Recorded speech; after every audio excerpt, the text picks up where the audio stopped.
কি গো ভাবি, বিড়ি পাচ্ছো? হ্যাঁ, আয় আয় বস। তোমার মোবাইলটা একটু দাও না ভাবি। কেন, কি করবি? ওই যে লোকটা আমার ডকুমেন্টস গুলো পিয়নের হাতে পাঠিয়ে দেয়নি, ওকে একটা ফোন করব। ফোন নাম্বার কোথায় পালি? এই দেখো না, কাগজে লিখে দিয়েছে। ডকুমেন্টস গুলো আপনার কাছে পৌঁছে গেলে অবশ্যই একবার ফোন করে জানিয়ে দিয়ে। মানুষটা সত্যিই খুব ভালো। এই যুগে এত ভালো মানুষ পাওয়া যায় নাকি? এদালে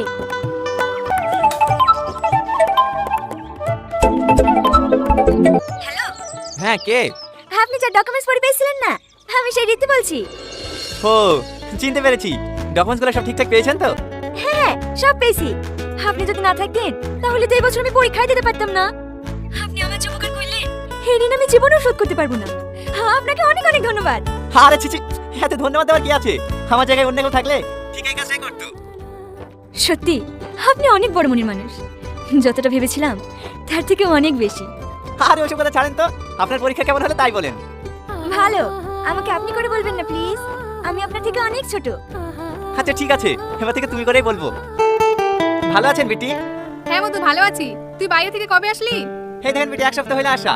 আয় টনি বস, তুই তোর বিটির সাথে বসে চাটি খেলে। এক সপ্তাহ হয়ে গেল বাড়ি আসা, একদিন ফোন করিসনি। আমাদের কথা ভুলে গেছিস নাকি? আরে না না, ভুলবো কেন? এমনি করা হয়নি। মা কোথায় গেছে দাদি? ওই পড়া জমি মরে গেল না, তাই দেখতে গেছে। এরি মা, মাংস বাটিটা দে তো। ভাই এবার বিয়ে করার লেগে বাড়ি আসলি নাকি? আরে না না, এমনি। একটা কথা বলবো জামেলা? হ্যাঁ বলো। এধারের মতো ডিভোর্স 2-3 মাস হয়ে গেল, বিয়ে শাদী দেওয়ার কথা কিছু ভাবছি নাকি? হ্যাঁ, বুড়ির আব্বা ছেলে খুঁজছে তো, সেরকম ছেলে পাচ্ছিনি। ওদের ছেলে খোঁজার দরকার কি? আমাদের টনির সাথে বিটা দিয়ে দে না। এটা তুমি কি বললি নানি? আমি কালো ভূত কবি করব? কালো কিসের রে? তোর তো একবার বিয়ে হয়েছিল, তুই আমার আইবড় ছেলে পাবি নাকি? আইবড় ছেলে না পালেও অলকাদের মতো কালো এই ছেলেকে বিয়ে করব না। বুড়ি বুড়ি